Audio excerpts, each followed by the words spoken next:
नाज़रीन, प्रोग्राम रुपया पैसा में आपको खुशामदीद कहते हैं। मैं हूं अली नासिर। बात यह है कि जब हम स्ट्रेटेजिक एसेट्स की बात करते हैं इस मुल्क की, तो हमें इस मुल्क के इकोनॉमिक स्ट्रेटेजिक एसेट्स के मुतालिक भी बात करनी चाहिए। ये इकोनॉमिक स्ट्रेटेजिक एसेट्स क्या हैं इस मुल्क के? अब ये असासाजात के ज़ुमरे में आते भी हैं या नहीं? बिलफर्ज अगर इस मुल्क का स्टेट बैंक, सेंट्रल बैंक, मेरे नज़दीक वो एक स्ट्रेटेजिक एसेट है इस मुल्क का, और वो स्ट्रेटेजिक एसेट की हिफाजत हमें उसी तरह करनी चाहिए जैसे हम बाकी अपने हसास स्ट्रेटेजिक एसेट्स की हिफाजत करते हैं। उसका सरबराह भी फिर वही होना चाहिए जो पाकिस्तान के अहदाफ व मुफादात को सबसे पहले रखे। वो किसी और मुल्क का शहरी भी नहीं होना चाहिए, उसकी दोहरी शहरियत भी नहीं होनी चाहिए, उसके मुफादात, उसके अगराज़ व मकासिद अलाइन होने चाहिए पाकिस्तान के अगराज़ व मकासिद के साथ। SECP, securities and exchange commission, ये भी हमारा एक स्ट्रेटेजिक एसेट ही तस्वर करूँगा मैं इसे, in the larger philosophical sense. इसका सरबराह भी जो भी आए, ना दोहरी शहरियत रख सकता है, ना किसी और मुल्क का शहरी हो सकता है, ना उसके मुफादात, ना उसके ख्यालात, ना उसके नज़रियात पाकिस्तान के मुफादात से कहीं पर भी क्लैश में हो। पाकिस्तान स्टॉक एक्सचेंज, ये भी पाकिस्तान का स्ट्रेटेजिक इकोनॉमिक एसेट है। इसकी सरबराही, फैसला साजी, हालात, वाक़यात, मामलात, मेरे नज़दीक, हो सकता है आप इससे इख्तिलाफ करें, इस नौइयत के हैं कि इसकी सरबराही भी एक पाकिस्तानी शहरी, एक ऐसा शहरी जिसकी दोहरी शहरियत न हो, जिसके तमाम अगराज़ व मकासिद, मुफादात पाकिस्तान से जुड़े हुए हों, उसी को होना चाहिए। इकोनॉमिक देखें, इकोनॉमिक स्ट्रेटेजिक एसेट्स की बात हो रही है, ये इस मुल्क के ऐसा, और इन असासाजात की लंबी फहरिस्त है, लंबी फहरिस्त, क्योंकि आज कल के इस दौर में जंग भी मुआशी है। सदर डोनाल्ड ट्रंप साहब वाज़ेह तौर पर यह कह चुके हैं अमेरिका के कि वो टैरिफ्स के जरिए दुनिया के हालात व मामलात को कंट्रोल करेंगे।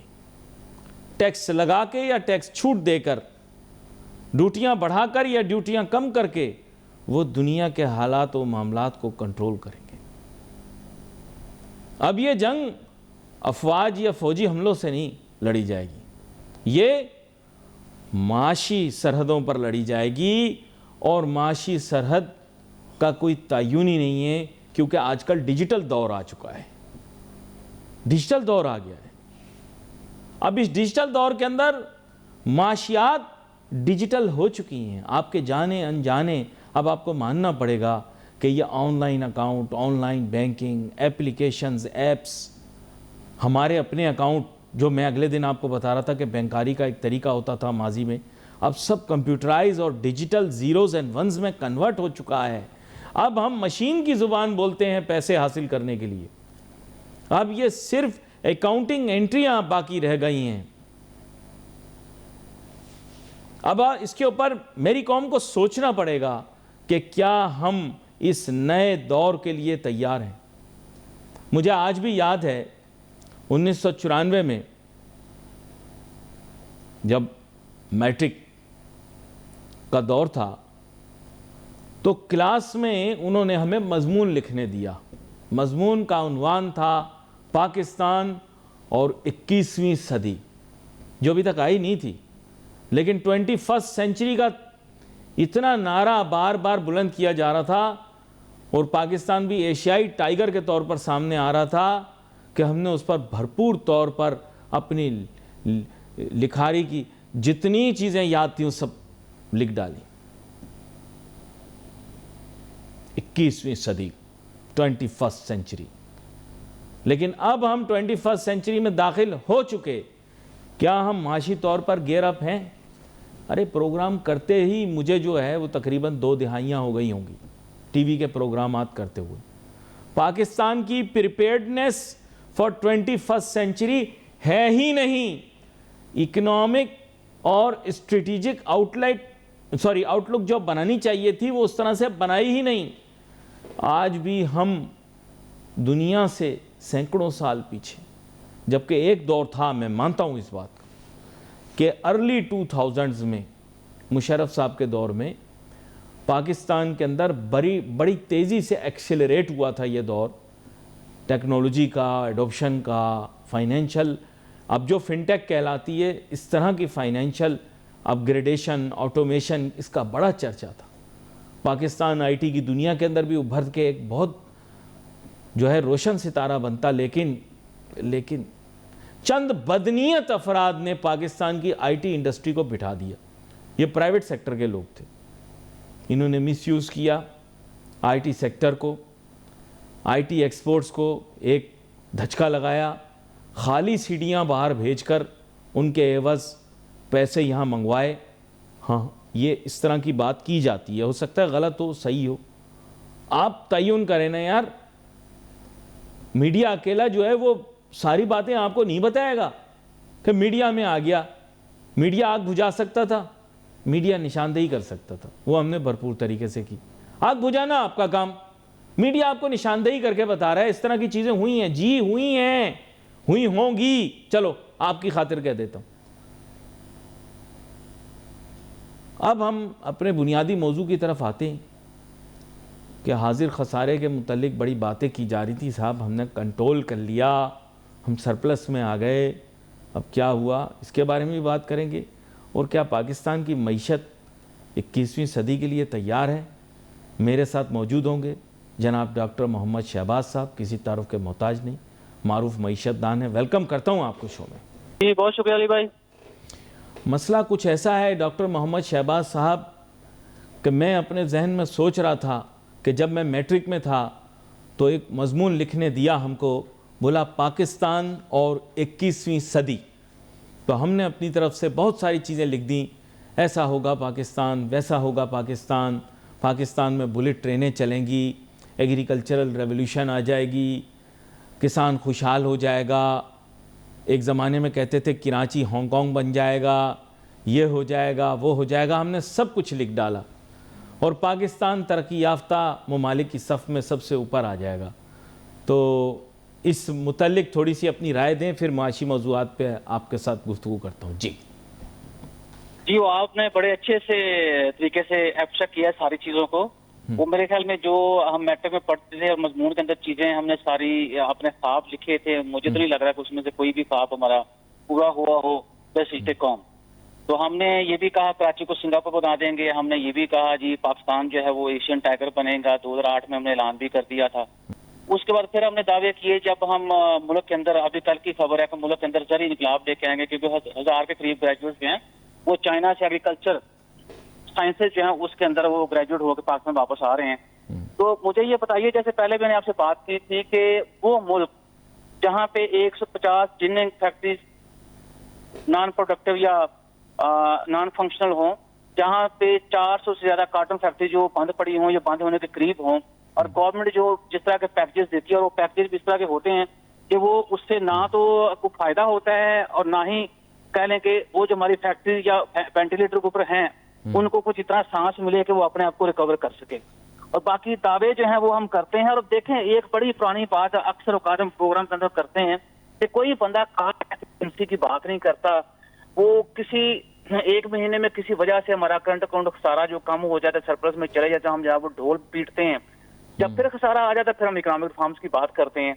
जिस मुल्क में वज़ीर खजाना ये कहे कि हमें इकोनॉमिक रिफॉर्म्स करनी चाहिए, मुझे बताइए वो रिफॉर्म्स आपने करनी है, मैंने करनी है या आम लोगों ने करनी है? वो रिफॉर्म जो तो गवर्नमेंट ने करनी है।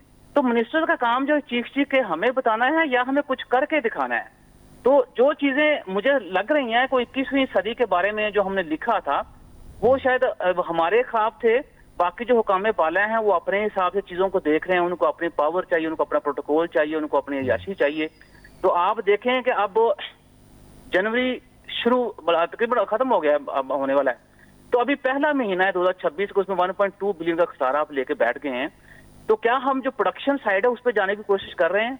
क्या हम ये सोच रहे हैं कि जो कास्ट एफिशिएंसी उसके ऊपर काम करें, जो इम्पोर्ट्स उनकी प्राइसेस को डाउन करें, बिजली सस्ती करें, इंटरेस्ट रेट कम करें, मुल्क के अंदर एक फेवरेबल एनवायरनमेंट जो है इन्वेस्टमेंट के लिए बनाएं ताकि प्रोडक्शन जो है उसके ऊपर हम तवज्जो करें, प्रोडक्शन हो।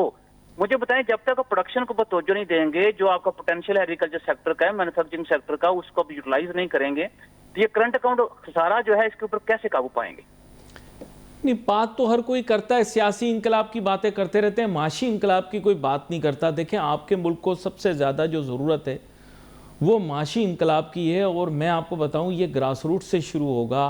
इसमें ना सिर्फ एग्रीकल्चर होगी, इंडस्ट्री होगी, आईटी होगी, मेरे ख्याल से it needs to be comprehensive. आप चीन का उस दिन आपसे डिस्कस किया था, चीन बाकायदा अपना 10 साला मंसूबा बनाता है, फिर then sticks to the plan, और उस 10 साला मंसूबे को पूरा करने के लिए एक 5 साला मंसूबा बनाता है, और उस 5 साला मंसूबे को पूरा करने के लिए एक सालाना मंसूबा बनाता है, और फिर जब सालाना मंसूबा भी बना लेता है उसके बाद ओवरसाइट कमेटियां बनाता है।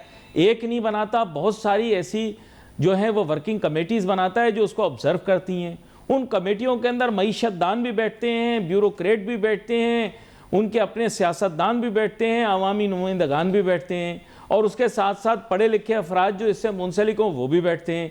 फिर मैंने सुना है, पता नहीं मैं शायद गलत हूँ, आप मेरी इस्लाह कीजिएगा, आप चीन जाते भी रहते हैं, शायद वहीं पर काफ़ी वक्त भी गुजारते हैं, तो बात यह है कि फिर सालाना बुनियादों के ऊपर ये चेक भी करते रहते हैं कि हम राइट पाथ पर हैं या नहीं, उसके लिए करेक्टिव मेजर भी लेते हैं, और पूरा एकेडमिकली करते हैं, एक एक चीज़ को लिख कर बताते हैं कि साहब आज हमने ये अचीव किया, कल हम ये अचीव करेंगे।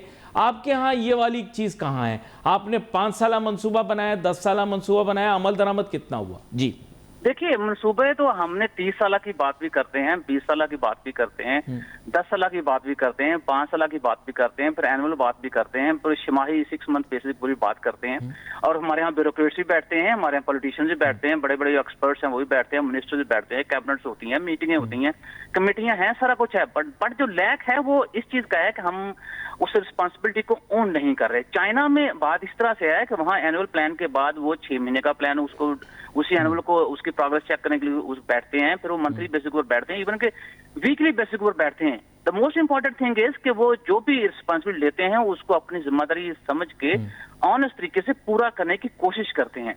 हमारे यहाँ तो वो चीज है ही नहीं ना। अब देखें, एक मिनिस्टर जो है उसका काम है इकोनॉमिक रिफॉर्म्स के लिए प्राइम मिनिस्टर साहब को सजेशन देना। उसका काम ये नहीं है कि प्रेस कॉन्फ्रेंस करे, उस प्रेस कॉन्फ्रेंस में ये कहे हमें इकोनॉमिक रिफॉर्म्स की जरूरत है। ये इकोनॉमिक रिफॉर्म्स की जो जरूरत है पिछले 10 साल से आप भी सुनते आ रहे हैं, मैं भी सुनता हूँ, 4 साल तो मुझे हो गए हैं आपके साथ प्रोग्राम करते हुए। और अगर आपको याद हो तो सबसे पहले मेरे साथ बात मैंने की थी कि पाकिस्तान दुनिया का वो मुल्क है जहाँ कास्ट एफिशिएंसी के ऊपर काम नहीं हो रहा। अब सवाल ये पैदा होता है, क्या कोई बंदा इस बात को ओन करेगा? मेरा नहीं ख्याल कि ओन करेंगे। उसकी वजह यह है कि जब वो आपका अपना जाती मुफाद जो होता है, कौमी मुफाद के ऊपर हावी हो जाता है या उसको प्रायोरिटी देते हैं, तो फिर बाकी सारी चीजें पीछे रह जाती हैं आपकी। ये आपने जो बात की है, इसी पस मंज़र में एक और बात भी करता हूँ। पाकिस्तान के यहाँ 2 बड़े प्रोग्रामात भी बने, काफ़ी कॉम्प्रिहेंसिव हैं, और हमारे नारोवाल के ही हैं वज़ीर, उन्होंने तरतीब दिए थे। उसमें से एक था प्रोग्राम 2010, उसके बाद तो खैर हुकूमत गिर गई थी, दूसरी हुकूमतें आती नहीं, लेकिन उससे पहले पाकिस्तान ने बहुत माशी तरक्की की, लेकिन प्रोग्राम 2010 पे कोई अमल दरामद नहीं हुआ। फिर उसके बाद बना प्रोग्राम 2025। प्रोग्राम 2025 के अंदर मेरे ख्याल से जो चीज़ें तय हुई, तब से अब तक मेरे ख्याल से 7 साल से ज़्यादा हुकूमत में रहे हैं वो, तो तकरीबन लेट्स से 6 to 7 ईयर्स उनके पास हुकूमत रही। प्रोग्राम 2025 आपने भी सुना होगा, कितनी पेशरफ्त हुई, और P&D डिपार्टमेंट का कितना अहम काम है, इस बारे में भी हमें बताएं। देखिए, वो प्रोग्राम तो हम ये भी सुनते थे कि CPEC है, ये गेम चेंजर है। फिर 2010 का जो प्रोग्राम था उसको भी हमने गेम चेंजिंग का नाम दिया। फिर हमने ये 2025 का जो प्रोग्राम था इसको भी हमने गेम चेंजिंग का नाम दिया। फिर हमने उड़ान पाकिस्तान प्रोग्राम शुरू किया, इसके अंदर भी हम कह रहे हैं गेम चेंज हो जाएगी। अब पता नहीं कौन सी गेम है जिसको ये चेंज करते फिर। मैं ये कहता हूँ कि आप देखें, जब आपने अपनी तनख्वाहें बढ़ानी हो तो पूरे का पूरा पार्लियामेंट बैठ जाए, तो उसका इजलास होता है। जब को आपका सियासी काम हो तो सारी पार्टियां इकट्ठी हो जाती हैं। जब कोई इनके अपने मुफाद की बात हो तो सारे जो है रात को भी पार्लियामेंट खुल जाए। तो एक ऐसा इजलास क्यों नहीं बुलाते जिसमें ये तय करें भाई गवर्नमेंट जिसकी आए जिसकी मर्जी जाए, उस चीज का इफेक्ट जो है, जो 10 साल का इकोनॉमिक प्रोग्राम हम मुल्क के अंदर इंप्लीमेंट कर रहे हैं, उसके ऊपर नहीं आना चाहिए, बल्कि प्रोग्राम नहीं रुकना चाहिए। अच्छा, आपका जब चीन में जब 10 साल का प्रोग्राम आता है, तो उस 10 साल के प्रोग्राम के लिए मेरे ख्याल से 10 साल तो वो प्लानिंग करते रहते हैं, एक दूसरे के साथ बातचीत करते रहते हैं, एक दूसरे के साथ गुफ्तो शनीद करते रहते हैं, फिर उसको अपने जो उनका पार्लिमान है जो वहाँ पर उसको लेकर आते हैं। बहुत सारी चीज़ें पहले से तयशुदा होती हैं, लेकिन फिर भी सारे जितने उनके नुमाइंदगान होते हैं उन सबको आगाह करते हैं, अखबारों को बुलाते हैं, उनको बताते हैं, टीवी को बताते हैं भाई अगला 10 साल का प्लान हमारा ये है। हमारा 10 साल का प्लान क्या है, क्या हमें सबको बताने की जरूरत नहीं है? देखिए जरूरत है, लेकिन बात ये जिस मुल्क की चाइना के हम एग्जांपल दे रहे हैं, वो अगर ये इस प्लान को अनाउंस करते हैं या सारे स्टेक होल्डर्स इकट्ठा करते हैं, इसका मतलब ये है कि उनके पॉलिटिशियन जो है वो तैयारी करके बैठते हैं। हमारे यहाँ लोग तैयारी नहीं करते, हम तो अपडेट ही नहीं है। तो जब आप तैयारी नहीं करेंगे, आप अपडेट नहीं होंगे, तो फिर आप सारे स्टेक होल्डर्स को इकट्ठा कैसे करेंगे? अब सारे स्टेक होल्डर जब इकट्ठा करेंगे, वो कोई भी आपका प्लान होगा उसके बारे में आपसे क्वेश्चन करेगा, आपसे जस्टिफिकेशन मांगेगा, आपकी मोटिवेशन जो वो मांगेगा। तो हम क्या करते हैं कि बजाय के सिचुएशन वहां तक पहुंचे, किसी को हम जवाबदेह हों, तो हम वो चीजों को खुद ही डिस्कस करते रहते हैं। और जब तक आपकी तैयारी नहीं होगी, जब तक वजीर जो है उसको अपनी वजारत के बारे में अलफ बे ते से सारी जब उसका पता नहीं होगा, मुझे बताएं कि वो एक आम आदमी जो वो भी अगर सिंपल सा सवाल कर लेगा तो उसका भी जवाब नहीं दे पाएगा। अच्छा, जैसे कुछ कॉमन नंबर्स को लेते हैं, पाकिस्तान के अंदर हमारे यहाँ फिर दोबारा कुछ अरसे के बाद एक इकोनॉमिक सर्वे आएगा, उसमें एग्रीकल्चरल ग्रोथ का एक नंबर आ जाएगा, सर्विसेज का एक नंबर आ जाएगा, मैन्युफैक्चरिंग का एक नंबर आ जाएगा, फिर हम उन नंबर्स को लेकर उन पर बहस शुरू कर देंगे। लेकिन to be very frank, do we actually sit down to set targets for ourselves in each and every sector along with action plan? जैसे आपने कहा कि पॉलिटिशियंस तो चलो नहीं कर सकते, लेकिन टेक्नोक्रेट, ब्यूरोक्रेट कहीं बैठकर ये प्लान करें कि साहब ये हमें टारगेट्स अचीव करने हैं, इनके लिए हमें ये करना पड़ेगा, सर्विस सेक्टर में हमें ये करना पड़ेगा, मैन्युफैक्चरिंग में हमें ये करना पड़ेगा। ये एक्सरसाइज तो आसान है, ये भी नहीं होती क्या यहाँ? देखिए, वो पहली बात जो मैंने आपसे कही थी वही दोबारा मैं करूंगा कि आप ये देखिए कि जो कौमी मुफाद है उसको आप कितने स्पेस दे रहे हैं, जो आपका जाती मुफाद है उसको आप कितनी स्पेस दे रहे हैं। तो उसके साथ में एक और बात ऐड करूंगा, वो चीज जो है इसको हम अगर अपर लेवल से लेके बॉटम लेवल पर तक देखें, उसके दरमियान में बड़ा स्पेस है, बहुत सारे लोग आते हैं। तो जब तक हम चीजों को ओन नहीं करेंगे, मेरा नहीं ख्याल कि हम आगे बढ़ पाएंगे। और अभी तक जो परेशानी हमें हो रही है वो यही हो रही है कि मेरी गवर्नमेंट है, मुझे 5 साल प्राइम मिनिस्टरशिप पूरी करनी है, ताकि मैं कल को ये कह सकूं कि पाकिस्तान एक डेमोक्रेटिक कंट्री है और डेमोक्रेसी की हिस्ट्री के अंदर मैं पहला प्राइम मिनिस्टर हूँ पाकिस्तान का जिसने 5 साल पूरे किए हैं।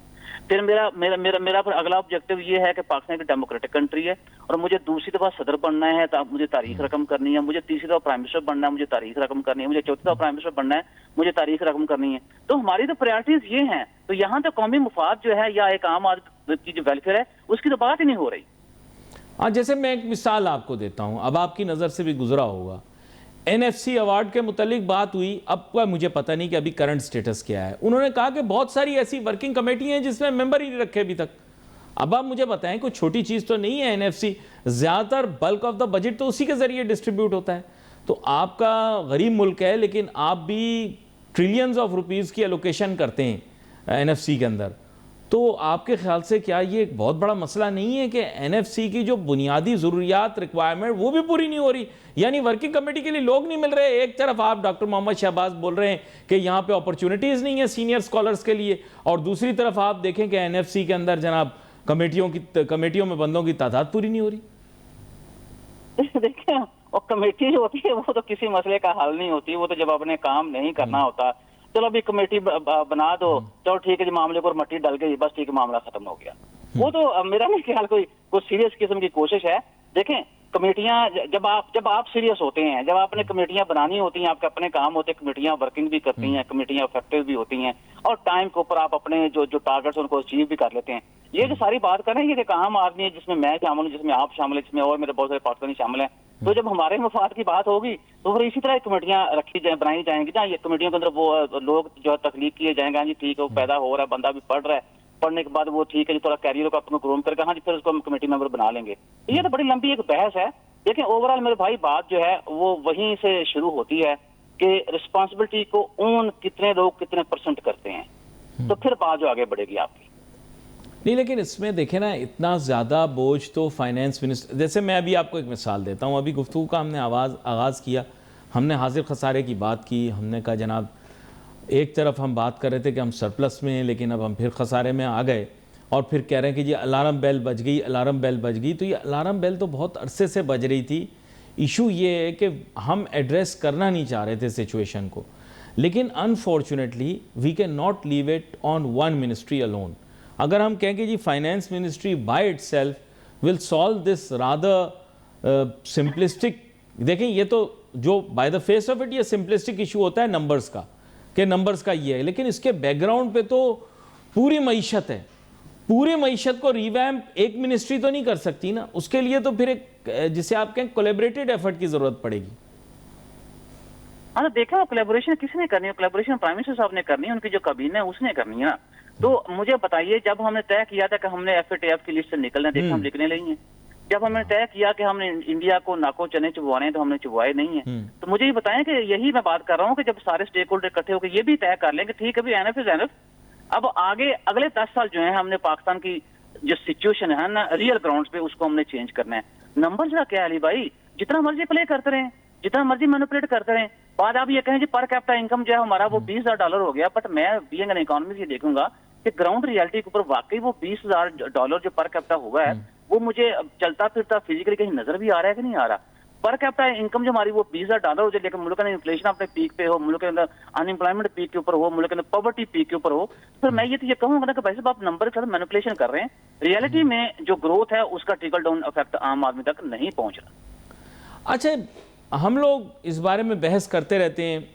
इशू ये है कि जो स्टैट्स देने वाला इदारा है उसने हाउस होल्ड इकोनॉमिक सर्वे हमारे सामने पब्लिश कर दिया, पता नहीं आपकी नज़र से गुजरा।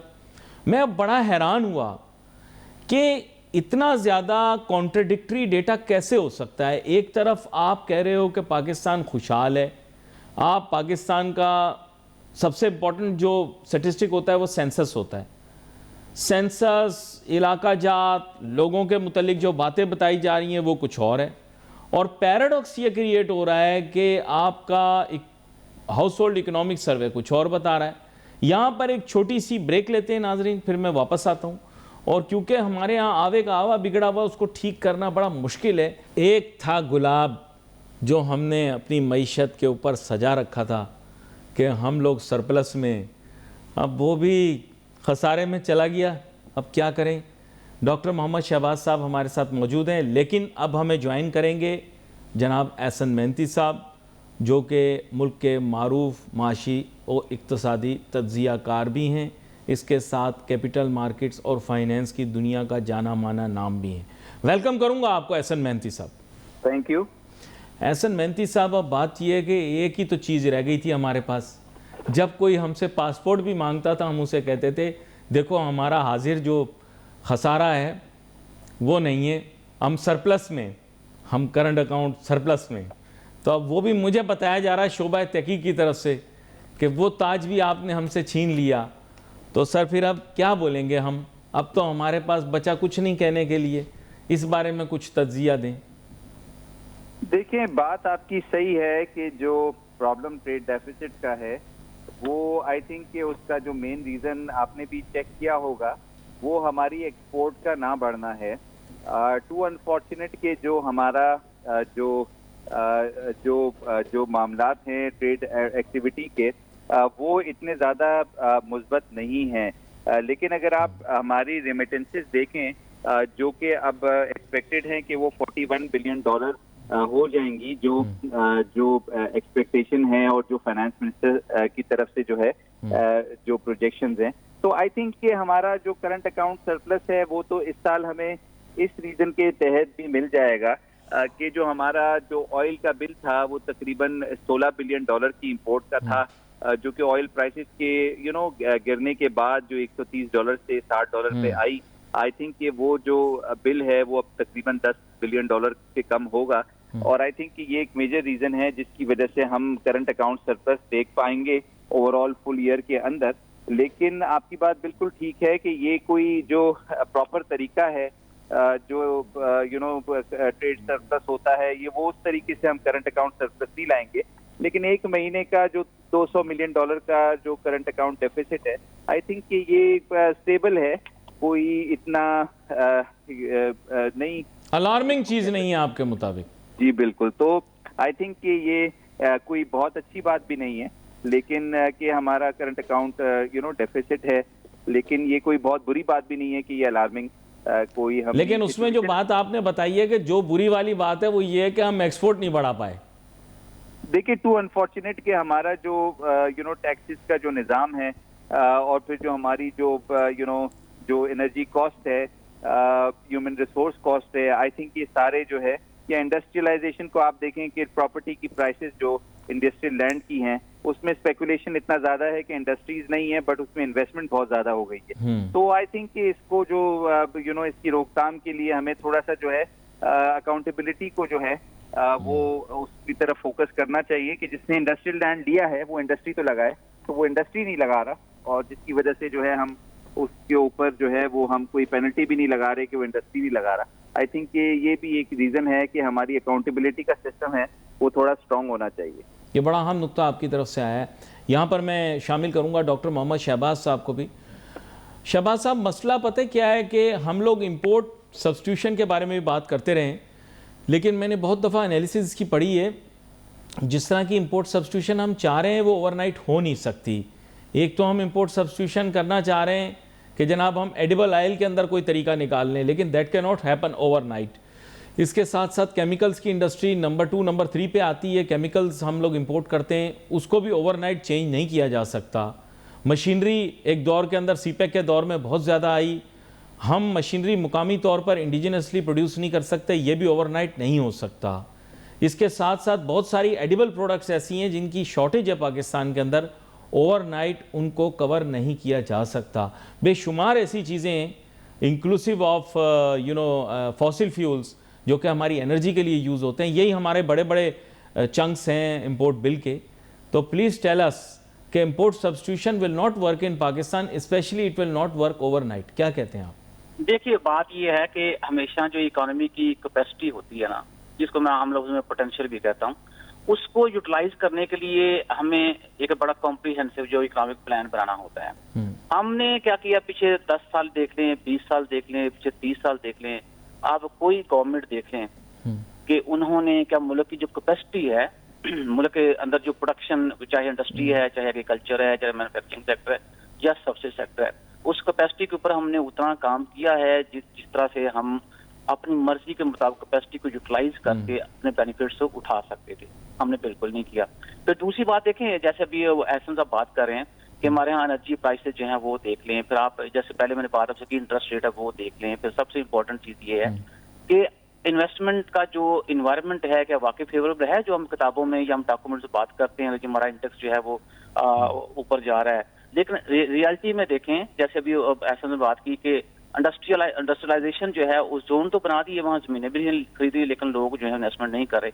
वो इन्वेस्टमेंट ना करने की वजह क्या है? उसकी वजह ये है कि हमारे इन्वेस्टमेंट के मुतल्लिक या इंडस्ट्री के मुतल्लिक या एग्रीकल्चर के मुतल्लिक कोई ऐसी पॉलिसी है ही नहीं है कि जो फेवरेबल हो। मैं भी एक किसान का बेटा हूं, तो मैं भी अगर मुझे लगे कि वाकई आने वाले सालों में, आने वाले दिनों में या ओवरनाइट जो बात कर रहे हैं एग्रीकल्चर सेक्टर जिसको प्रोटेक्ट किया जाएगा, तो मैं भी उधर इन्वेस्टमेंट करूंगा, क्योंकि इन्वेस्टर जो है वो सबसे पहले अपना जो प्रॉफिट है या जो इन्वेस्टमेंट वो करेगा उससे जो आउटपुट होगा उसकी सिक्योरिटी की बात करेगा। तो ये छोटे छोटे एलिमेंट जो हैं जब तक आप इनको सॉर्ट आउट नहीं करेंगे तो इन्वेस्टर जो है वो कैसे इन्वेस्टमेंट करेगा एग्रीकल्चर सेक्टर के अंदर या इंडस्ट्री के अंदर या जो आपका सबसे सेक्टर है उसके अंदर। तो हमें जो सेंटीमेंट है इन्वेस्टर का उसको भी कॉन्फिडेंस में लेना होगा, उसके बाद सारी बातें होंगी। ये भी बड़ा अहम नुक्ता आपकी तरफ से आया है। यहाँ पर एहसन मेहनती साहब, एक और मेरे जहन में उभरता सवाल था, वो ये है कि स्टॉक एक्सचेंज के मुतालिक लोगों की बड़ी ये हमेशा राय होती है कि आप आएँ तो मैं उसके बारे में बात ज़रूर करूँ। तो ज़रा कैपिटल मार्केट्स की परफॉर्मेंस पे भी ज़रा सी कोई बात हो जाए तो। जी देखिए, कैपिटल मार्केट्स परफॉर्मेंस जो है वो काफ़ी और मुस्बत हो गई जब आप देखें कि कुछ स्टेटमेंट्स डेवोस से भी आए और आई थिंक कि जो ट्रम्प जो है वो अब चाह रहे हैं कि जो उनकी जो ग्रीनलैंड की स्ट्रेटजी है वो मिलकर नेटो के साथ जो है वो बनाई जाए। तो आई थिंक कि ग्लोबल मार्केट्स जो है वो मुस्बत हो गई उस सिचुएशन के बाद, और हमने देखा कि जो नेगेटिव एक्सपेक्टेशन थी कि कोई कोई वॉर लाइक सिचुएशन होती, ग्रीनलैंड के मुताबिक। तो आई थिंक कि वो एक अच्छी स्टेप ली गई और एक अच्छे अंदाज से जो है जो हमने देखा इससे पहले वेनेजुएला के अंदर जो अटेम्प्ट हुई थी, आई थिंक कि उससे अगर आप कंपेयर करें तो हमारी जियोपॉलिटिकल रिस्क जो थे वो कंपैरेटिवली कम हुए हैं। फिर ये पीस की जो एक्टिविटी है जिसके अंदर हमें पीस प्लान में एंगेज किया है और उस बोर्ड के अंदर जो हमारी एंगेजमेंट है प्राइम मिनिस्टर साहब की, उसको काफी पॉजिटिव कैपिटल मार्केट ले रही हैं। बोर्ड ऑफ पीस जी। तो वो जो हमारी जो अप्रोच है वो हमारे पाक यूएस रिलेशंस के लिए काफी मुस्बत देखी जा रही है। और आई थिंक कि उसका एक रीजन है कि जिसकी वजह से हम देख रहे हैं कि आने वाले वक्तों में आईएमएफ के साथ जो पाकिस्तान की रीनेगोशिएशन है और ऑफ दिस प्रोग्राम जो हमारा चल रहा है जिसमें टैक्सेशन के रिफॉर्म्स हैं और फिर रेशनलाइजेशन है जो हम कुछ सेक्टर्स में देख रहे हैं। टैक्स बहुत ज्यादा लग गया है कैपिटल मार्केट, अगर स्टॉक मार्केट में देखें तो जाहिर है इन्वेस्टर्स को काफी ज्यादा टैक्स देना पड़ रहा है, कॉर्पोरेट एनवायरनमेंट को इतना फीजिबल नहीं है हैवी टैक्सेशन के साथ। तो आई थिंक कि इसकी रीनेगोशिएशन पर स्पेकुलेशन है। अर्निंग सीजन भी काफी मुस्बत देखा जा रहा है, काफी कंपनीज में एक्विजिशन भी हो रही है, नए आईपीओज आ रहे हैं, इन्वेस्टर काफी मुस्बत देखते हैं ओवरऑल इन्वेस्टमेंट एनवायरनमेंट को। तो capital market all time high की तरफ जो है अब दोबारा से जा रही है 188,000 मोस्ट प्रॉब्ली क्रॉस करके फिर 2 लाख को टच करेगी। है ये आपने क्या कह दिया, यानी इतनी आपकी हाई एक्सपेक्टेशंस हैं। तो सर कहते हैं कि द हायर यू वो फिर द हार्डर यू, वो खैर इंग्लिश की कहावत है, छोड़ें ये तो खैर हमने बड़े वक्त देखे, कहीं ऐसे ना हो सर किसी दिन बुरा वक्त आए तो सरमायाकारों को वक्त ही ना मिले, 2008 वाला सिलसिला हो जाए, खैर 2009 वाला। खैर एनीवे यहाँ पर मैं शहबाज साहब की तरफ भी आऊँगा। शहबाज साहब देखें ना, आप इकॉनमी जैसी भी ख़राब हो, हमारी शिटॉक एक्सचेंज जो है वो तो ऊपर ही ऊपर जा रही है। देखिए मैं तो इस बात को इस तरह से लूंगा कि अगर मैनिपुलेशन बाकी हर जगह पे हो रही है तो स्टॉक मार्केट के अंदर भी मैनिपुलेशन हो रही है। और दूसरी बात हम भूल जाते हैं कि स्टॉक मार्केट जो है एक छोटा सा इंडिकेटर है इकोनॉमी का, तो हम सारी इकोनॉमी जो है उसको इसकी परफॉर्मेंस को देख के उसकी परफॉर्मेंस से कंपेयर नहीं कर सकते। जहां तक आपकी स्टॉक मार्केट की बात है, 2007 में I was student at AERC, तो मुझे याद है कि उस वक्त आसफ स्क्वायर तो वहाँ दंगे चल रहे थे, आपका स्टॉक मार्केट इंडेक्स जो आपको ऊपर जा रहा था। इसलिए मेरा तो इतना ही ज्यादा यकीन जो इस चीज के ऊपर नहीं है, क्योंकि मैं रियल टर्म्स के ऊपर बात करने वाला आदमी। तो देखिए मैं पहले भी आपसे बात कर रहा हूँ कि अगर स्टॉक मार्केट के अंदर जो है 2 लाख क्रॉस कर जाता है, आपका एग्रीकल्चर सेक्टर ग्रोथ नेगेटिव है, आपका इंडस्ट्री का नेगेटिव है, तो मुझे बताएं कि वो जो स्टॉक मार्केट परफॉर्मेंस है वो फिर कहाँ जा रही है। तो इस तरह से हमें चीजें जो हैं वो जारी बात है वो हर बंदा। मैंने ये बड़े मजे की बात आपने की है, इसका जवाब अभी लूंगा एहसन मेहनती साहब से फौरी।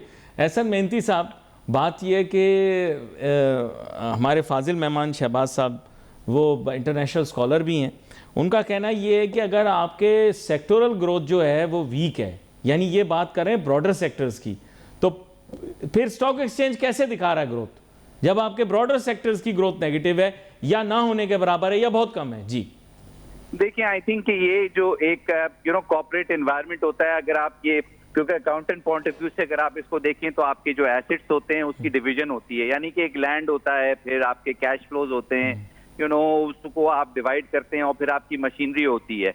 तो वो जो मशीनरी वाला पार्ट है, जाहिर है वो तो इतना ज्यादा हमने नहीं ग्लो करते हुए देखा, लेकिन अगर आप लैंड की प्राइसेस देखें तो उसमें एक एप्रिसिएशन है।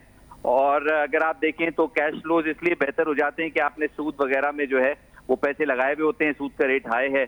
तो कॉर्पोरेट जो इनकम है अगर आप देखें तो वो किसी एक एंगल में भी बढ़ सकती है, यानी कि आपकी ऑपरेशनल अर्निंग भी हो सकती है, आपके कैश फ्लोज की अर्निंग भी हो सकती है, और आपके एसेट की अर्निंग भी हो सकती हैं। आपका कहने का मतलब ये है कि फाइनेंसिंग और इन्वेस्टिंग एक्टिविटीज से अगर ज्यादा पैसा आ रहा है ऑपरेटिंग एक्टिविटीज के तो मुनाफा दिखा सकती है कंपनी, राइट? जी बिल्कुल। तो ये अगर हम बैंकिंग सेक्टर में देखें तो जाहिर है उसका लेन देन जो है वो बेहतर हो गया है। बॉन्ड यील्ड्स कम हो रही हैं, तो बॉन्ड यील्ड्स कम होती हैं तो बॉन्ड प्राइसेस बढ़ती हैं। तो आप हर एंगल से जो है कंपनी की अर्निंग को देखते हैं, और कभी कोई अर्निंग ज्यादा होती है यानी कि ऑपरेशनल अर्निंग, और कभी कोई अर्निंग। तो जिस तरह से हमने इकोनॉमिक वे के अंदर बात की थी कि पाकिस्तान के जो है फॉर एग्जाम्पल एक्सपोर्ट सरप्लस नहीं है और पाकिस्तान की रेमिटेंसेज आए हैं, तो हमने तो ओवरऑल देखना है कि मैच को जीतना है। तो मैच जो है वो जीत लेते हैं हम किसी और तरीके से। फॉर एग्जांपल हमारी एसेट प्राइसेस बढ़ जाती हैं, लैंड प्राइसेस बढ़ जाती हैं, उसकी रिवैल्यूएशन हो जाती ये बात बड़ी अहम की है आपने एहसन मेहनती साहब। यहाँ पर शहबाज साहब आपको समझ आई, ये उन्होंने गेम समझाई है। उन्होंने कहा गेम ऐसी है कि आपने अगर काम करके भी नहीं कमाया तो भी कोई मसला नहीं, कमाई आ रही है कहीं ना कहीं से, तो माननी पड़ेगी ना। देखो this is our basic of our system. क्या कहते हैं आप जी?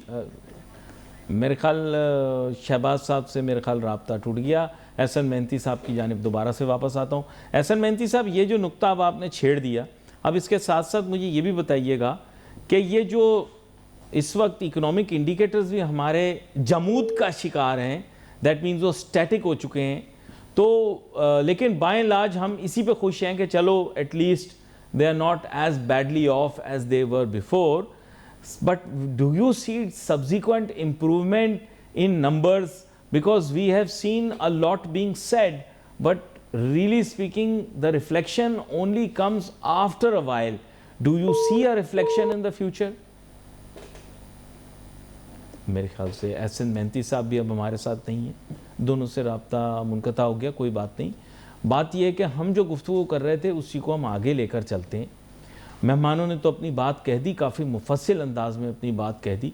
मेरे ख्याल से कोई नुक्ता ऐसा रहा नहीं, वो सारी बातें ही हो गई इसमें मस्बत और मनफी पहलू दोनों बीच में आ गए। स्टॉक एक्सचेंज के पोशीदा राज को भी अयां कर दिया आपके सामने। बात यह है कि इस वक्त जैसे उन्होंने कहा कि इन्वेस्टिंग एक्टिविटीज से इतना पैसा आ रहा है, कंपनियां मुनाफा दिखा रही हैं, बात ख़त्म, आगे बहस करने की ज़रूरत ही नहीं। कहीं ना कहीं से तो आ रहा होगा ना मुनाफा, तभी तो कंपनियां इतने अच्छे पैसे दे रही हैं भाई। अच्छा, और साथ साथ अगर नहीं भी दे रही तो हमारी जो मुल्क की एक, मैं आपको बता रहा हूँ, एक सोच है, वो ये कि मैं आपको बताऊँ, एक बड़े मज़े की आपको चीज़ बताता हूँ। आप सड़क पर गाड़ी चलाएं बारिश के बाद किसी भी शहर में पाकिस्तान के, क्या होगा कि लोग एक दूसरे के पीछे पीछे चलेंगे। जो आगे स्लो होगा लोग स्लो हो जाएंगे, वो दाहिना कट मारेगा लोग दाहिना कट मार लेंगे। तो एहसन मेहनती साहब, यहाँ पर हर्ड इंस्टिंक्ट भी एक्टिव है मार्केट्स के अंदर, ये तो आप मानेंगे, हर्ड इंस्टिंक्ट आ गई। जी जी बिल्कुल। टू अनफॉर्चुनेट कि ये जो हमारे जो कॉमन मैन है वो इतना ज्यादा एजुकेटेड नहीं है। और आई थिंक ये जो जिस तरह से मैं बता रहा था कि ये जो रिप्लेसमेंट कॉस्ट है इन कंपनीज की, यानी कि इन प्लांट्स को आप या मैन्युफैक्चरिंग कंपनीज को दोबारा आप लगाएं तो इनसे कोई दुगने तिगने रेट पर जो है ये लगती हैं आज जो इनकी इस वक्त मार्केट प्राइस चल रही है। तो वो सेक्टर्स जो कि फॉर एग्जांपल चल रहे हैं, उनमें मुनाफा नहीं है बट वो फिर भी चल रहे हैं, उसकी वजह ये है कि नए प्लांट जो हैं अब एक्सपेंसिव हैं और जाहिर है यहाँ पे स्पेकुलेशन एलिमेंट भी है लैंड प्राइसेस के अंदर, जिसकी वजह से नई फैक्ट्री लगाना या नए मिल्स लगाना वो मुश्किल होता है, जो तुम कहते हैं रिप्लेसमेंट कॉस्ट। और आई थिंक कि ये रीप्राइसिंग हो रही है। दूसरा, अगर आप देखें तो हमारा जो पॉलिसी रेट 22% से 10.5% हो गया। अब मार्केट के अंदर जो रेट है ये सिंगल डिजिट में आ गए हैं। तो लेकिन इसके आगे कम नहीं होगा। अमेरिका वालों ने कम नहीं किया जनवरी में रेट अपना, इसका मतलब अब आगे जो है वो हमारा भी रेट हम कम नहीं कर सकते। देखिए, फिर उनके फेडरल रिजर्व के जो चेयरमैन है वो फिर होपफुली वो जेल भी होंगे और आई थिंक कि उसके ऊपर काफी ज्यादा रिफ्ट है कि जो ये एक्शन नहीं लिया जा रहा पॉलिसी रेट के कम होने का। बट आई थिंक कि जो हमारा पॉलिसी रेट है वो अपेरेंटली नजर आ रहा है कि तकरीबन 5.5 बेसिस यानी कि 50 बेसिस पॉइंट से ये और कम हो जाएगा 0.5% से। तो ये इसलिए कि क्योंकि हमारे सिंगल डिजिट में अब कल जो बॉन्ड यील्ड्स आई हैं वो इंडिकेट कर रही है कि सारी बॉन्ड यील्ड्स जो हैं वो 10% के अंडर में आ गई हैं। तो एक्सपेक्टेशन यही है कि आगे पॉलिसी रेट कम होता रहेगा, जिससे स्टॉक मार्केट जो है वो और हायर लेवल पर और नए टारगेट जो है वो अचीव करेगी, जिस तरह से जो है मार्केट में इंडिकेशंस हैं। तो आई थिंक कि हमें इस एंगल को देखना चाहिए कि चूंकि बॉन्ड मार्केट जो है और यानी कि जो बैंकिंग डिपॉजिट है उन पे टैक्सेशन भी 20% तक मिनिमम है और कैपिटल मार्केट में 15% है। तो गवर्नमेंट का भी फोकस इसी बेसिस पर है कि नए जो फंड्स जो गवर्नमेंट इंस्टीट्यूशंस के लिए चाहिए, स्टेट ओन्ड एंटरप्राइजेस के लिए, और फिर जाहिर है गवर्नमेंट का अपना जो डेट कोई जो सिलसिला है वो सारा कैपिटल मार्केट से ज्यादा अच्छा बेहतर उनको कम प्राइस पे कैपिटल मार्केट से मिल जाती है फाइनेंसिंग, जिसकी वजह से आगे पॉलिसी रेट को कम भी रखा जाएगा और कैपिटल मार्केट को इन्वेस्टर फ्रेंडली बनाने के लिए वहां पे टैक्सेशन का निजाम थोड़ा सा कन्वीनियंट होगा और रेशनलाइज होगा। ये बड़ा अहम नुक्ता है जो कि आपने बयान किया। यहाँ पर मेरे जहन में उभरते सवालात के अंदर कुछ चीज़ें और भी आ रही हैं इसमें एक चीज़ ये है कि अगर आप इजाज़त दें तो इंटरनेशनल कमोडिटी मार्केट में और बिलखुसूस बुलियन में और प्रेशस मेटल में तूफान उठा हुआ है सर। सिल्वर ने तो धूम मचा दी है, मैं हैरान रह गया हूँ। मुझे तो लग रहा था सिर्फ पाकिस्तान में ही ये लोग चांदी की ईंटें लेके घूम रहे हैं, दुनिया भर में रेट इतना बढ़ गया है हैरान कुन हद तक। जी देखिए, उसकी वजह से ये चाइना का जो हमने देखा 1 ट्रिलियन का जो सरप्लस आया है 6 माह का, इंडिकेशन यही है कि चाइना को किसी भी टैरिफ का इम्पैक्ट नहीं पड़ा, चाहे यूएस टैरिफ आप लें। और आई थिंक इसका रीजन ये भी है कि चाइना की जो ग्रोथ है वो इंटैक्ट है, चाहे आप जिस तरह का भी टैरिफ यानी कि जिस तरह की उनके ऊपर जो है रिस्ट्रिक्शन डालें। आई थिंक कि ये एक रीजन है जिसमें सिल्वर प्राइसेस लास्ट ईयर 150% बढ़ी हैं, अभी 30% भी बढ़ गई हैं। और आई थिंक कि जो आने वाले वक्तों में नए एक्सपेक्टेशन है कि चूंकि ग्लोबल ट्रेड पे इम्पैक्ट नहीं पड़ा है जियोपॉलिटिकल रिस्क का, आई थिंक कि वहां पे जो डिमांड है चाइना की और फिर जो मिनरल की जो इस वक्त दौड़ है, कॉम्पिटिटिवनेस चल रही है, इसके अंदर जो है बड़े बड़े मुल्क जो है ग्रीनलैंड के जो है वो फोकस ले रहे हैं कि वहां पर मिनरल्स मिलेंगे। तो मिनरल्स में ये भी है कि सिल्वर भी यानी कि वहां से प्रोड्यूस होगा, तो फिर और भी जो मादनियात हैं वो वहां से मिलेंगे। तो आई थिंक कि जो रीजन इसका वो यही है कि जो डिमांड है वो ज्यादा है और सप्लाई जो है कम है सिल्वर की, जिसकी वजह से सप्लाई जो इस वक्त डिमांड है उसकी वो प्राइसेस को बढ़ा रही है। तो आई थिंक कि इसको हमने ये भी देखना है कि गोल्ड प्राइसेस भी, क्योंकि जियोपॉलिटिकल रिस्क बहुत ज्यादा है तो वो भी बढ़ रही हैं और सिल्वर प्राइसेस भी बढ़ रही हैं। अच्छा, यहाँ पर कल आपने शायद वर्ल्ड इकोनॉमिक फोरम के अंदर ट्रंप साहब की तकरीर भी सुनी होगी। ये तो वाज़ेह है कि वो बैनुल-अक़वामी सतह पर ऑयल प्रोडक्शन को, उसकी डिमांड के मुतालिक अपनी एक राय रखते हैं। तो उनकी राय के मुताबिक जो मुझे समझ में आई, हो सकता है महदूद पैमाने पर, वो ये है कि वो चाहते हैं कि तेल की कीमत नीचे की जानिब ही रहे, ज़्यादा बढ़े ना, जो मुझे समझ में आई है, और एक स्टडी डिमांड भी एग्जिस्ट करे और फिर उसी को मैच करने के लिए एक स्टडी सप्लाई भी मौजूद हो। इस मुतालिक आप अपनी कोई राय दें। देखिए, आई थिंक कि किसी तरह से सक्सेसफुल हुआ भी है। अगर आप यूएस की जो सप्लाई लाइंस हैं वेनेजुएला को लेके, वहां पर यूएस के पास जो है जो सप्लाई को जितना वो बढ़ाना चाहे वो बढ़ा के जो है प्राइसेस को गिरा सकता है। और एक्सपेक्टेशन यही है, यानी कि ग्लोबल ब्रोकरेजेस की एक्सपेक्टेशन यही है कि आने वाले वक्तों में जो प्राइसेस हैं वो कम रहेंगी सिल्वर की, ये ऑयल की, और फिर यानी कि $60 करीब करीब जो इस वक्त चल रहा है, ये मोरलेस जो मामला है वो वहीं रहेगा। और आई थिंक कि जो इसका मेजर रीजन है वो यही है कि जो ट्रंप है वो चाहते हैं कि जो जहां पे उनकी वॉर जो है वो डेवलप हो रही है, जिस तरह रशिया हो गई और फिर दीगर जो कंट्रीज हैं जहां पर उनकी पब्लिसिटी इतनी नहीं है, वहां पे जो है वो ऑयल की रेवेन्यू है उसको कम किया जा सके। उसके लिए उनके एक्शंस जो अगर आप देखें तो वेनेजुएला का जो एक्शन है उसकी मेजर वजह यही है कि ऑयल की सप्लाई लाइंस को जो है वो जो है वो इजियर बनाया जा सके, ऑयल प्राइसेस को नीचे रखा जा सके, और मोरलेस वो सक्सेसफुल भी है इसके अंदर। तो इसको हमें थोड़ा पॉजिटिवली भी लेना चाहिए, बिकॉज इसका सबसे बड़ा बेनिफिशियरी जो है वो हमारा मुल्क है, कि जिसके अंदर जो है हम देखा कि हमारा इम्पोर्ट बिल जो $16 बिलियन पे था वो $9 बिलियन की तरफ आएगा। तो आई थिंक कि उससे हमें हमारा करंट अकाउंट सरप्लस जो है, लेकिन इसका एक दुनिया भर में इसका एक डाउन साइड भी है। डाउन साइड ये है कि ऑयल की कीमत जब बहुत नीचे चली जाती है, जैसे अभी एक ज़माना था, आपको पता होगा कि तेल की कीमत नीचे जाए तो ऑब्वियसली ड्रिलिंग कॉस्ट्स मैच नहीं कर पाती। दूसरा एक एस्पेक्ट ये होता है कि जो अल्टरनेटिव एनर्जी डेवलपमेंट है, जिसके अंदर सोलर है, विंड है, जिसके अंदर ट्रिमेंडस अमाउंट ऑफ इन्वेस्टमेंट हो चुकी है, वो भी एक पॉइंट पे जाके फीजिबल नहीं रहता, फिर लोग उसे परसू नहीं करते अगर तेल सस्ता हो जाए तो। जी देखिए, यू आर राइट कि ये आप सही कह रहे हैं कि ऑल्टरनेटिव की जो है डिमांड, यानी कि पहले शेल ऑयल का एक सिस्टम था, जब ऑयल प्राइसेस $130 पे चली जाती थी तो शेल ऑयल निकल आता था कहीं से। बट आई थिंक कि अब उसकी तरफ फोकस नहीं है, क्योंकि ऑयल प्राइसेस नीचे हैं।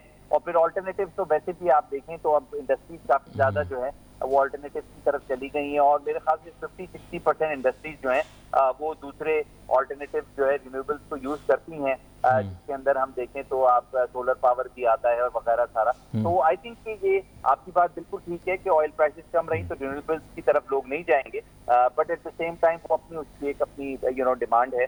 और वी रियली नीड टू सी कि गोइंग फॉरवर्ड जो है ये जो वेनेजुएलियन सप्लाई साइड है ये इतनी ज्यादा इफेक्टिव हो कि ऑयल प्राइसेस और ज्यादा कम हो जाएं, $40 तक आ जाएं। उससे कम से कम हमारी इकोनॉमी, यानी कि पाकिस्तान इकोनॉमी का जो इम्पोर्ट बिल है वो जो हम देखा था कि एक वक्त में $17-18 बिलियन हो जाता था, आई थिंक कि वो अब कम होके हमारा आधा बिल जो है वो हो गया। और आई थिंक कि इसको काफी पॉजिटिव लेना। सोलर की तरफ जाना चाहिए कि इवेंचुअली जो है अगर ऑयल प्राइसेस बढ़ती हैं और वो अचानक से बढ़ती हैं और बगैर बताए बढ़ती हैं तो हमें जाहिर है इतना इम्पैक्ट नहीं आए और दोबारा हम $18 बिलियन की तरफ अगर जाएंगे तो हमारा करंट अकाउंट डेफिसिट फिर $8-10 बिलियन की तरफ ये बड़ा अहम नुक्ता आपने बयान किया और साथ में क्योंकि आप सोल्यूशन बेस्ड अप्रोच अपनाते हैं, आपने मसले का हल भी बताया। आपका बहुत शुक्रिया, आप शो में हमारे साथ शामिल हुए। गुफ्तगू को हम जमा कर रहे हैं, सारी चीज़ों को आपके सामने पेश करें। इससे पहले ही बताता चलूँ कि देखें, मुल्क की मईशत को सही रुख में ले जाने के लिए और अगर हमने अपने हाजिर खसारे, तिजारती खसारे और बैलेंस ऑफ पेमेंट को मैनेज करना है तो हमें अंडरस्टैंड करना पड़ेगा कि हमें जो अपनी इकॉनमी के डायनेमिक्स हैं उनको ठीक करना पड़ेगा। देखें, हुकूमत को ब्लेम करने से मसले का हल नहीं निकलेगा। प्रॉब्लम हुकूमत की तरफ नहीं है, प्रॉब्लम प्राइवेट सेक्टर की तरफ है। फिर आप लोग नाराज़ हो जाते हैं। देखें, हर चीज़ करना हुकूमत की ज़िम्मेदारी नहीं है। Don't over burden the government, come up with good ideas. कि जी वो हम ये करते हैं तो हमें कोई तंग करने आ जाता, तो अभी भी तो आप इतने बड़े बड़े कारोबार लगा के बैठे हो, अभी भी तो वही लोग आपको तंग कर रहे होंगे ना जो तब तंग करेंगे अगर आप अपने कारोबार को बढ़ा लोगे। मैं ये बिलीव करता हूँ कि हमारे प्राइवेट सेक्टर के अंदर वो विज़न और वो डायरेक्शन मौजूद नहीं है कि जिससे मुल्क की तरक्की की जा सके। अब दुनिया जहाँ का हुकूमत कितना ज़ोर लगा ले, जब तक प्राइवेट सेक्टर गेयर्ड अप ना हो, हुकूमत अहदाफ अचीव नहीं कर सकते। कि जी वो हमें हमारी बात नहीं सुनते। वाह क्या बात है, आपकी बात नहीं सुनते। ऐसे कैसे हो सकता है कि हुकूमत आपकी बात ना सुने? हुकूमत आपकी बात सुनने के लिए तैयार है, आप बताने के लिए तैयार हैं। आप सजेशन क्या भेजते हो? मैंने तो देखे हैं ना वो डॉक्यूमेंट्स। आप लोग आपस में इकट्ठे होकर अपने अपने ज़ाती मुफादात के हिसाब से उनको पैगामात भेज देते हो। आप लोग हुकूमत को ब्लेम करते हो। हुकूमत में सियासतदान बैठे हैं जो सबको खुश रखने के लिए सबके पास जाते हैं, उनसे पूछते हैं साहब क्या करना है क्या नहीं करना। सही है। आप ताजिर सियासत का माहौल देखिए, एक आदमी पूरी तंजीम चला रहा होता है, पूरा इदारा चला रहा होता है, सब लोग उसको सलाम कर रहे होते हैं, उसको पुकार रहे होते हैं। जो लोग खुद अपना निज़ाम ऐसे चलाते हैं, आपके ख्याल से वो सियासतदानों पर उंगली उठा सकते हैं, हुकूमत पर उंगली उठा सकते हैं? हमारी ताजिर बिरादरी को सबसे पहले भाई अपने मामला ठीक करने पड़ेंगे, अपनी क़यादत को ठीक करना पड़ेगा, अपनी विजन को ठीक करना पड़ेगा। मुल्क से पैसे उठा के बाहर के मुल्क लेकर जा रहे हैं, ये तो चलो इज्तिमाई मसला है, सभी लेके जा रहे हैं। गलत कर रहे हैं ना, अपने मुल्क में लगाओ। अपने मुल्क में कह रहे हैं हम पैसा नहीं लगाएंगे, कुदरती बात होती है, सरमायाकारी वहाँ होती है। हमें साइंस नहीं सिखा भाई। तेरे जैसे बहुत देखे गलियों में हमने, जो बता रहे होते हैं सूरज अभी इधर है, सूरज अभी वहाँ चला जाएगा। इतने शाणे आप नहीं हुए हो। एक तो पाकिस्तान में हर किसी को लगता है उसको सब कुछ पता है। जिस आदमी से पूछो नाउज़ु बिल्ला, ये कहते हैं हमें सब कुछ पता है। तुम्हें सब कुछ पता है तो यकीन करो मेरे मुंह से कुछ निकलने वाला है, लेकिन ये फैमिली शो है। ऐसा कोई बशर नहीं है जिसको सब कुछ पता हो। कैसे हो सकता है कि इंसान को पता हो यार? आप लाइल्म हो, आपको नहीं पता। ज्यादा शाणे नहीं बनो। तुम लोगों को तो बिल्कुल ही नहीं पता। किस्मत और तकदीर का खा रहे हो तुम। मैंने जितने लोग पाकिस्तान में मिले हैं ना, अमीर, कबीर, दौलतमंद जितने मिले, यकीन करो दिल से निकला है ये किस्मत और तकदीर का खा रहे हैं। वैसे तो हर आदमी किस्मत और तकदीर का खाता है, लेकिन अल्लाह ताला कुछ लोगों को जहानत की सलाहियत देता है। पाकिस्तान में इतने कम लोगों के पास है कि प्रोग्राम के अंदर मैं डिस्कस नहीं करूंगा। We wait for message on Facebook. Ali Nasir, हमारी टीम को इजाज़त दीजिए। अल्लाह हाफिज़।